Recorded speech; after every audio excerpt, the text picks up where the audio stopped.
Capítulo 31. Trata de algumas tentações exteriores e representações que lhe fazia o demônio e tormentos que lhe dava. Diz também algumas coisas muito boas para aviso de pessoas que vão ao caminho da perfeição. Já que tenho dito de algumas tentações e perturbações interiores e secretas que o demônio me causava, quero tratar agora de outras que me fazia, quase públicas, em que não se podia ignorar que era ele.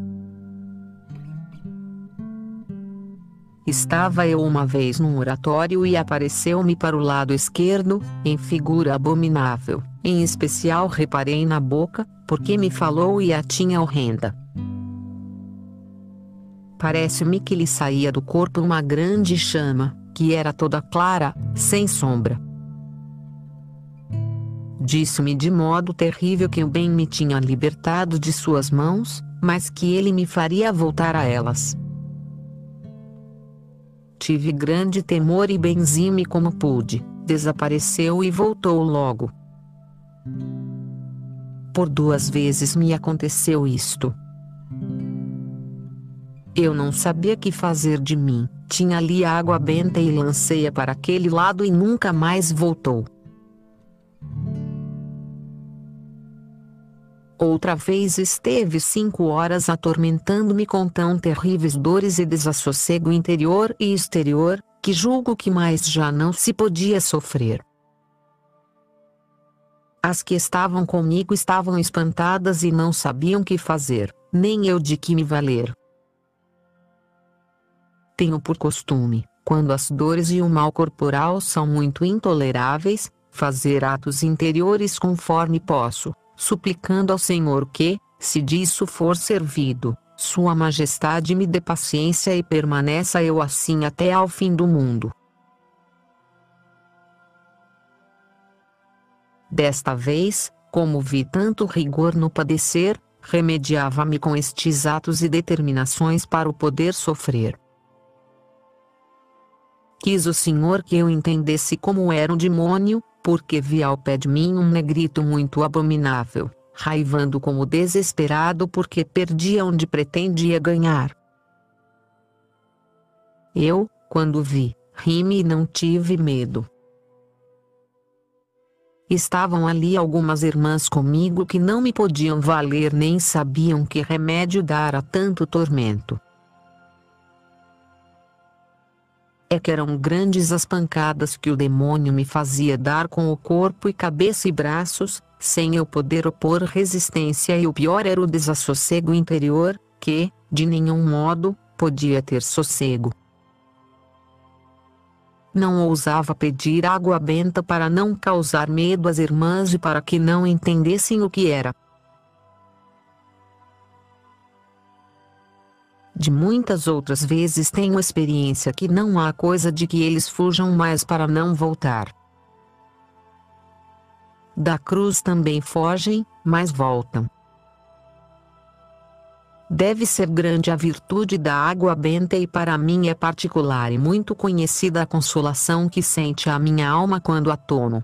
É certo que o mais habitual é sentir uma consolação, que eu não a saberia dar a entender, é como um deleite interior que me conforta toda a alma. Isto não é capricho, nem coisa que me tenha acontecido uma só vez, senão muitíssimas e visto com muita advertência. Digamos que é como se alguém estivesse com muito calor e sede e bebesse um jarro de água fria, que parece todo ele sentir o refrigério. Considero eu que grande coisa é tudo o que está ordenado pela Igreja e consolo-me muito de ver que tenham tanta força aquelas palavras que assim a comunicam à água, para que seja tão grande a diferença que faz da que não é benta. Pois, como não cessasse o tormento, disse, se não se rissem, pediria água benta. Trouxeram-ma e lançaram-na sobre mim e não surtiu efeito. Lancei-a para onde estava o demônio e, no mesmo instante, ele se foi, e se me tirou todo o mal, como se com a mão me tirassem. Apenas fiquei cansada como se me tivessem dado muitas pancadas. Fez-me grande proveito ver que, não sendo ainda dele uma alma e um corpo, lhes faz tanto mal quando o Senhor lhe dá a licença, que será, pois, quando ele os possuir como coisa sua. Deu-me de novo vontade de me livrar de tão ruim companhia. Outra vez, ainda há pouco, aconteceu-me o mesmo, mas não durou tanto, e eu estava só. Pedi água benta às que entraram depois de já eles se terem ido e sentiram um cheiro muito mau como de pedra de enxofre. Eram duas freiras e é bem de crer que, por caso nenhum, diria mentira. Eu não o senti, durou de maneira a poder-se aperceber bem disto. Outra vez estava no coro e deu-me um grande ímpeto de recolhimento, saí dali para que não o percebessem. Porém, todas as que estavam ali perto, ouviram dar pancadas grandes onde eu estava, e ao pé de mim, eu ouvi falar como que combinando alguma coisa, embora não entendesse o que. Era fala grossa, mas estava tão em oração que não entendi coisa alguma, nem tive nenhum medo. Era isto quase de cada vez que o Senhor me fazia mercê que, por minha persuasão, se aproveitasse alguma alma. E é certo que me aconteceu o que agora direi. E disto há muitas testemunhas, em especial quem agora me confessa que o viu escrito numa carta e, sem dizer-lhe eu de quem era a carta, ele bem sabia de quem se tratava. Veio, pois, ter comigo uma pessoa que havia 2 anos e meio estava num pecado mortal dos mais abomináveis que tenho ouvido e em todo este tempo nem o confessava, nem se emendava e dizia missa.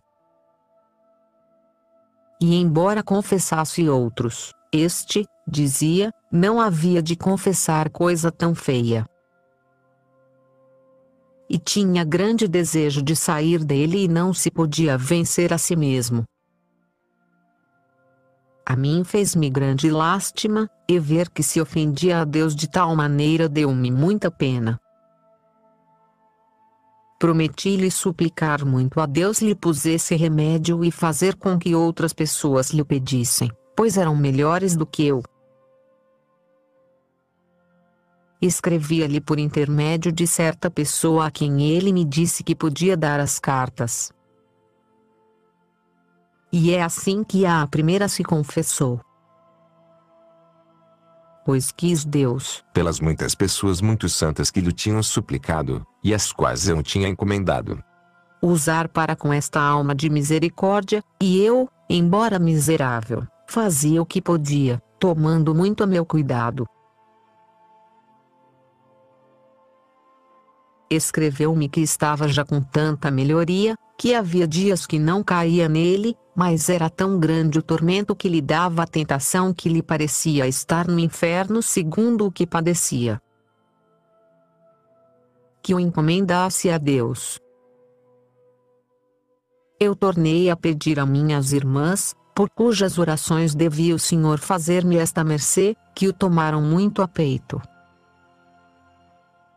Era a pessoa que ninguém podia atinar quem era. Eu supliquei a Sua Majestade que se aplacassem a aqueles tormentos e tentações e viessem contra mim aqueles demônios a atormentarem-me, conquanto eu não ofendesse em nada ao Senhor.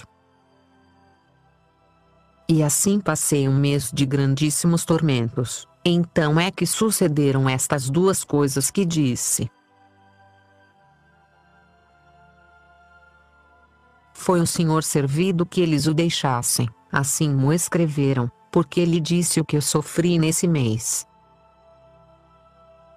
recobrou forças sua alma e ficou de todo livre, e não se fartava de dar graças ao Senhor e a mim, como se eu tivesse feito alguma coisa, mas aproveitava-lhe o crédito que já tinha que o Senhor me fazia mercês. Dizia que, quando se via em muito apuro, lia as minhas cartas e se lhe tirava a tentação e estava muito espantado do que eu tinha padecido e como ele se tinha livrado. E até eu me espantei e o sofreria outros muitos anos para ver aquela alma livre. Seja louvado por tudo o Senhor, que muito pode a oração dos que o servem, como eu creio que o fazem nesta casa estas irmãs. Como era eu, no entanto, quem nisto se empenhava, deviam os demônios indignar-se mais comigo e o Senhor, por meus pecados, o permitia. Neste tempo também julguei, uma noite, que me estrangulavam. As que estavam ali deitaram muita água benta, e vi uma grande multidão deles fugir como quem se vai despenhando. São tantas as vezes que estes malditos me atormentam, e tão pouco medo que eu lhes tenho, por ver que nem se podem mexer, se o Senhor lhes não dá aliança, que cansaria a vossa mercê e me cansaria a mim se eu lhes dissesse. O que fica dito aproveite ao verdadeiro servo de Deus para fazer pouco caso destes espantalhos que os demônios armam para fazer temer. Saibam que, de cada vez que deles pouco se nos dá, ficam com menos força e a alma muito mais senhora. Disto sempre nos fica algum proveito bem grande que, para não me alongar, não digo. Só direi isto que me aconteceu numa noite de finados. Estando eu num oratório, e tendo rezado um nocturno e dizendo umas orações, que estão no fim do nosso breviário e são muito devotas, se me pôs um demônio sobre o livro para que eu não acabasse a oração. Eu benzi-me e ele desapareceu. Tornando eu a começar, voltou, creio que foram 3 vezes as que a comecei, e, enquanto lhe não deitei a água benta, não pude acabar. E, no mesmo instante, vi que saíram algumas almas do purgatório, às quais devia faltar pouco, e pensei que era isto que o demônio pretendia estorvar. Poucas vezes o tenho visto tomando forma corporal e muitas sem forma nenhuma, como na visão em que, sem forma, se vê claramente que está ali, como tenho dito. Quero também dizer isto, porque me espantou muito, estando um dia da Santíssima Trindade no coro de certo mosteiro e em arrombamento, vi uma grande contenda de demônios contra anjos. Não podia eu entender o que queria dizer aquela visão. Antes de 15 dias percebeu-se bem, por certa desavença que houve entre gente de oração e muitos que o não eram, e dela veio não pouco dano à casa onde isto se deu. Foi contenda que durou muito e de grande desassossego. Outras vezes vi uma grande multidão deles, em redor de mim e parecia-me haver uma grande claridade que me cercava toda e esta não lhes consentia chegar a mim. Entendi que me guardava a Deus para que se não aproximassem de mim de maneira que me fizessem ofendê-lo. Pelo que tenho visto em mim algumas vezes, entendi que era verdadeira a visão. O caso é que tenho entendido o seu pouco poder, se eu mesma não for contra Deus, que quase nenhum temor lhes tenho. É porque são nenhumas as suas forças se não veem almas rendidas a eles e cobardes, que aqui mostram eles o seu poder. Algumas vezes, nas tentações de que já falei, parecia-me que todas as vaidades e fraquezas dos tempos passados tornavam a despertar em mim, e tinha de me encomendar bem a Deus. E logo era o tormento de me parecer, pois me vinham aqueles pensamentos, que tudo em mim devia ser do demônio, até que me sossegava, ó confessor. É que, nem até o primeiro movimento de mau pensamento, julgava eu, havia de ter quem tantas mercês recebia do Senhor. Outras vezes me atormentava muito, e ainda agora me atormenta, ver que se faz muito caso de mim, em especial pessoas principais, e que de mim diziam muito bem. Nisto tenho padecido e padeço muito. Olho logo para a vida de Cristo e dos santos, e parece-me que vou ao revés, pois eles não iam senão por caminho de desprezos e injúrias. Isto faz-me andar temerosa e quase não ouso levantar a cabeça, nem quereria parecer, o que não faço quando tenho perseguições, porque anda a alma tão senhora, embora o corpo o sinta, e eu por outra parte ande aflita, que não sei como isto pode ser. Mas é assim, pois a alma parece então estar em seu reino e que traz tudo debaixo dos pés. Dava-me algumas vezes e durava-me muitos dias. Parecia-me, por um lado, ser virtude e humildade, mas agora vejo claramente que era tentação. Um frade dominicano, grande letrado, mo declarou bem. Quando pensava que estas mercês que o Senhor me faz se viriam a saber em público, era tão excessivo o tormento, que me inquietava muito a alma. Chegou a termos que, considerando-o, parece-me que da melhor vontade me determinava a ser enterrada viva do que a isto. Assim, quando me começaram estes grandes recolhimentos ou arroubamentos, sem lhes poder resistir, mesmo em público, ficava depois tão corrida de vergonha que não quisera aparecer onde alguém me visse. Estando uma vez muito aflita com isto, perguntou-me o Senhor, porque temia, pois nisto não podia haver senão duas coisas, ou murmurarem de mim ou louvarem-no a ele, dando a entender que, aqueles que acreditavam, o louvariam, e os que não criam, condenar-me-iam sem culpa. Ambas as coisas eram lucro para mim, que não me afligisse. Muito me sossegou isto e consola ainda quando me lembro.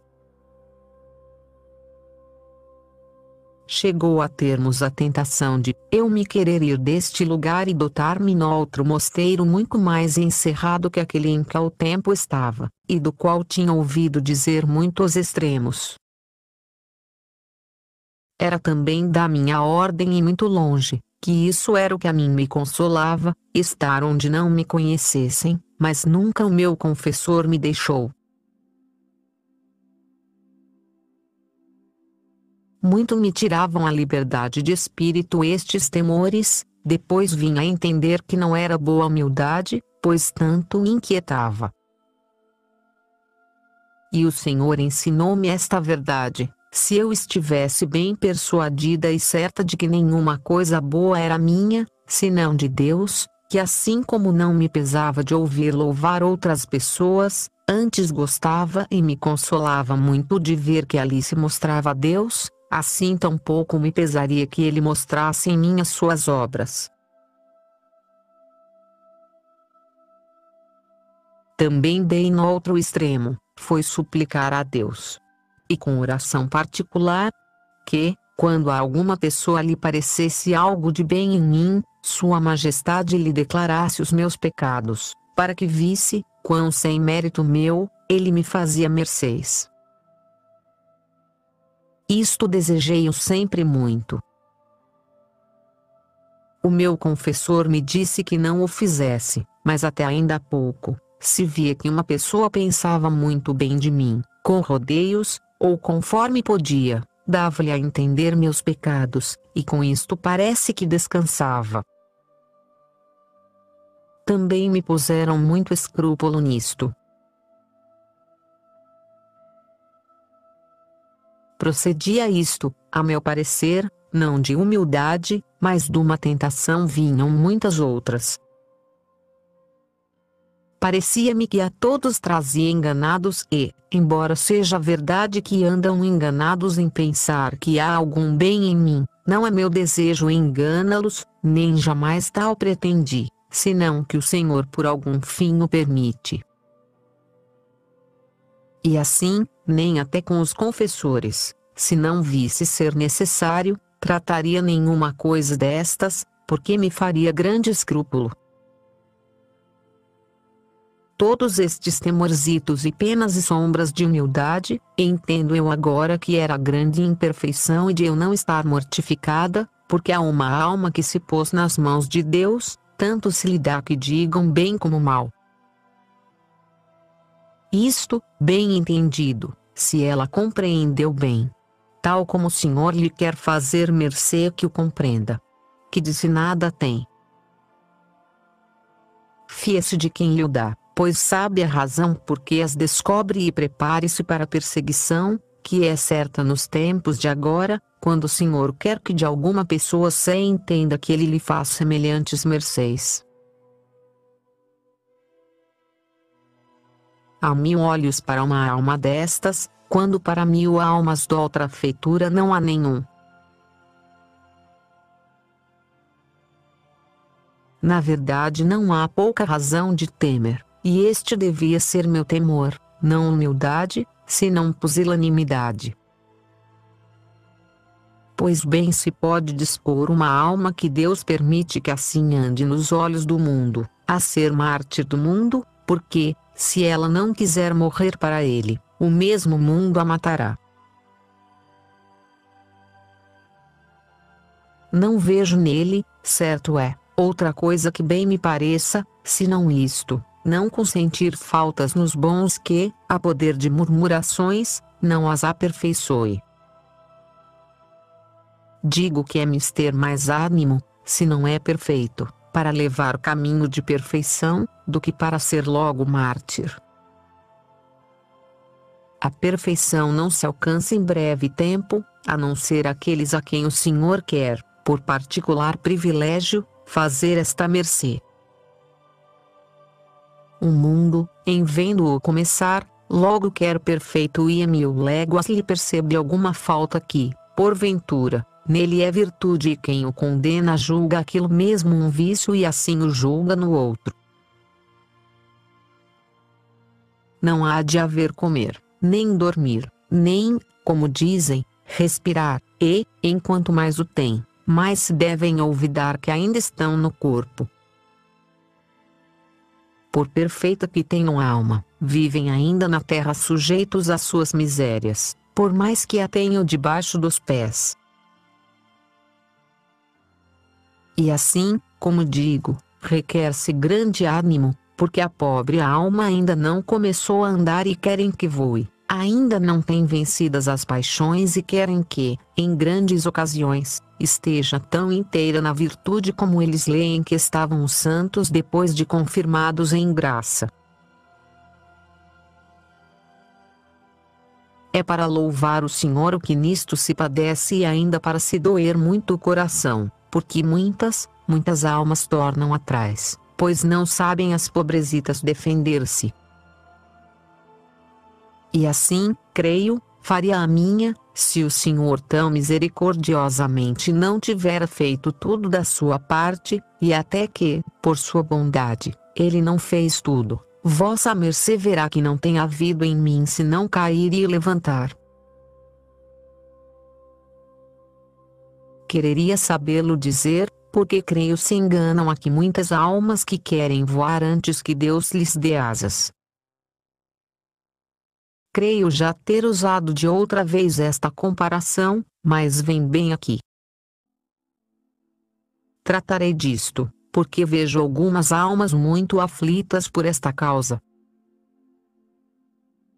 começam com grandes desejos e fervor e determinação de ir adiante na virtude e algumas, quanto ao exterior, tudo deixam por ele, pois veem em outras pessoas, que são mais crescidas, coisas muito grandes de virtudes que lhes dá o Senhor, que, por nós mesmos, não podemos conseguir, e, como veem em todos os livros que estão escritos sobre a oração e contemplação, mencionar coisas que havemos de fazer para subir a esta dignidade, elas desconsolam-se, porque não as podem logo conseguir.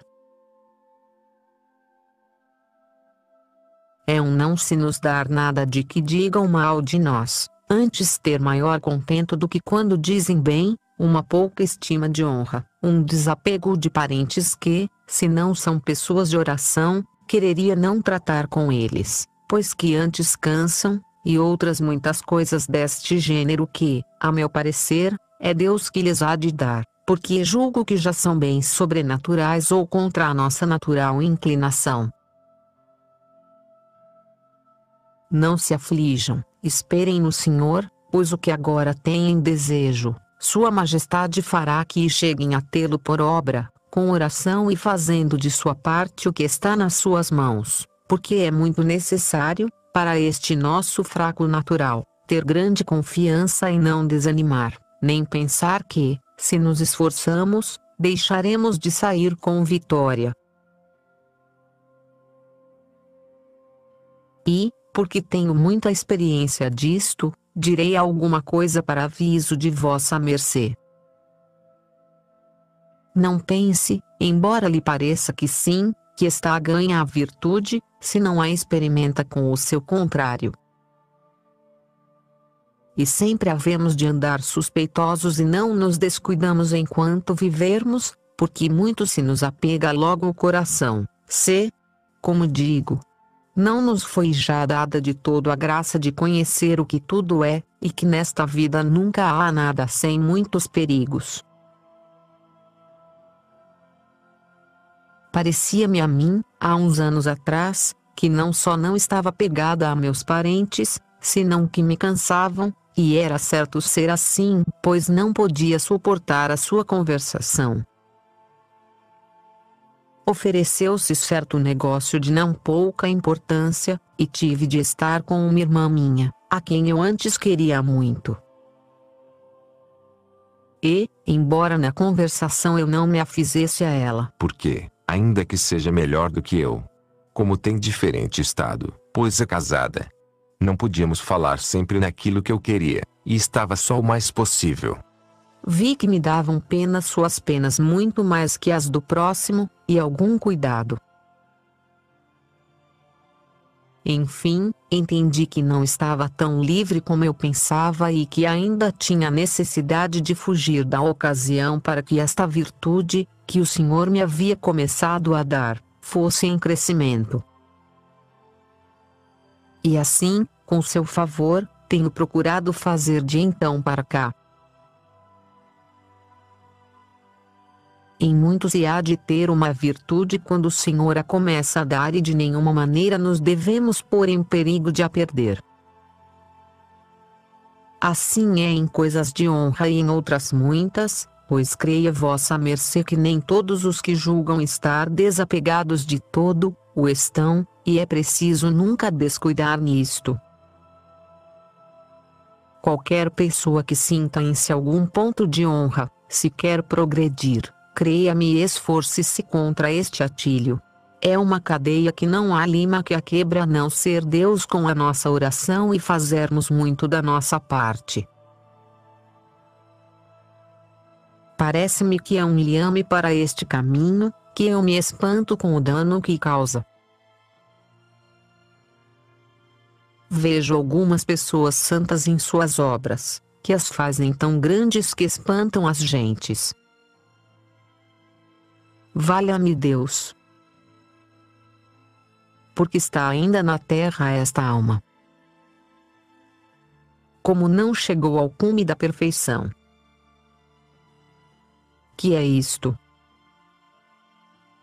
Quem detém a quem tanto faz por Deus? É que tem um ponto de honra. E o pior é que não quer entender que o tem, e é porque o demônio lhe faz entender que é obrigado a tê-lo. Pois creiam-me, creiam por amor do Senhor a esta formigazita que o Senhor quer que fale. Se não tiram esta lagarta, se bem que não dane a toda a árvore, porque algumas outras virtudes ficarão, serão todas carcomidas. Não é árvore frondosa, não medra, nem mesmo deixa medrar as que estão ao pé dela, porque a fruta que dá de bom exemplo, não é nada sã, pouco durará. Muitas vezes digo, que, por pouco que seja o ponto de honra, é como o canto do órgão que, por um ponto ou compasso que se erre, destoa toda a música. É coisa que em todas as partes faz muito dano à alma, mas neste caminho de oração é pestilência. Andamos procurando juntar-nos com Deus por união, e queremos seguir os conselhos de Cristo carregado de injúrias e de falsos testemunhos, e queremos muito inteira nossa honra e crédito. Não é possível lá chegar, não vão pelo mesmo caminho. Achega-se o Senhor à alma, quando nos esforçamos e procuramos perder de nosso direito em muitas coisas. Dirão alguns, não tenho em que, nem se me oferecem ocasiões. Creio que, a quem tiver esta determinação, não permitirá o Senhor que perca tão grande bem. Sua Majestade proporcionará tantas coisas em que ganhe esta virtude, que não quererá tantas. Mãos à obra. Quero dizer as ninharias e pouquidades que eu fazia quando comecei, ou algumas delas, as palhazitas que disse que ponho no fogo, pois não sou para mais. Tudo recebe o Senhor, seja bendito para sempre. Entre as minhas faltas tinha esta, que sabia pouco da salmodia e do que havia de fazer no coro e como dirigir, por descuido e estar metida em outras vaidades. Via outras, ainda noviças, que me podiam ensinar. Acontecia não lhes perguntar, para que não entendessem que sabia pouco. Logo se põe diante o bom exemplo, isto é muito habitual. Mas logo que Deus me abriu um pouco os olhos, até mesmo sabendo, por um nadinha que estivesse em dúvida, perguntava às pequenas como era. Nem perdi honra nem crédito, antes quis o Senhor, a meu parecer, dai-me depois mais memória. Sabia cantar mal. Sentia-o tanto, se não tinha estudado o que me encomendavam. E não por cometer faltas diante do Senhor, que isto fora virtude, mas pelas muitas freiras que me ouviam. Que, de puro amor próprio, me perturbava tanto, que dizia muito menos do que sabia. Tomei depois para mim, quando não o sabia muito bem, dizer que não sabia. Sentia-o muito aos princípios e depois gostava disso. E é assim que, como comecei a não se me dar nada de que se entendesse que não sabia, dizia muito melhor. É que a negra honra impedia que soubesse fazer isto que eu tinha por honra, pois cada um a põe no que quer. Com estas ninharias, que são nada.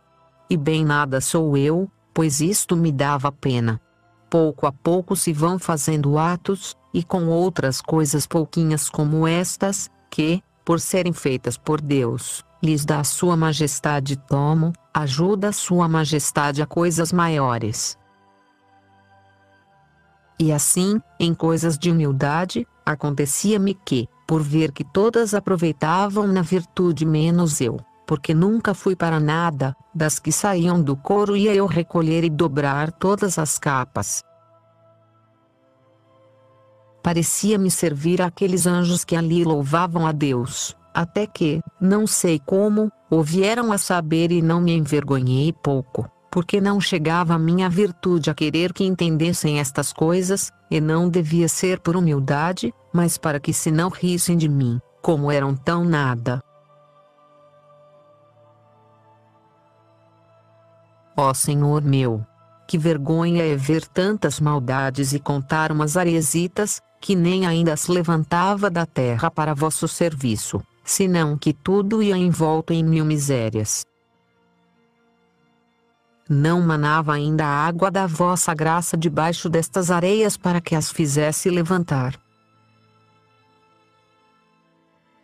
Ó Criador meu, quem pudera ter alguma coisa de monta mencionar, entre tantos males, pois conto as grandes mercês que hei recebido de vós. É assim, Senhor meu, que não sei como pode sofrer meu coração nem como poderá quem isto ler, deixar de me aborrecer, vendo tão mal correspondidas tão grandíssimas mercês e que não tenho vergonha de contar estes serviços, como meus que são. Sim, tenho vergonha, Senhor meu, mas o não ter outra coisa a contar da minha parte, me faz dizer tão baixos princípios para que tenha esperança, quem os fizer grandes, pois que a estes parece que tomou o Senhor em conta, melhor tomará a esses outros. Praza a sua majestade dar-me graça para que não fique sempre nos princípios. Amém.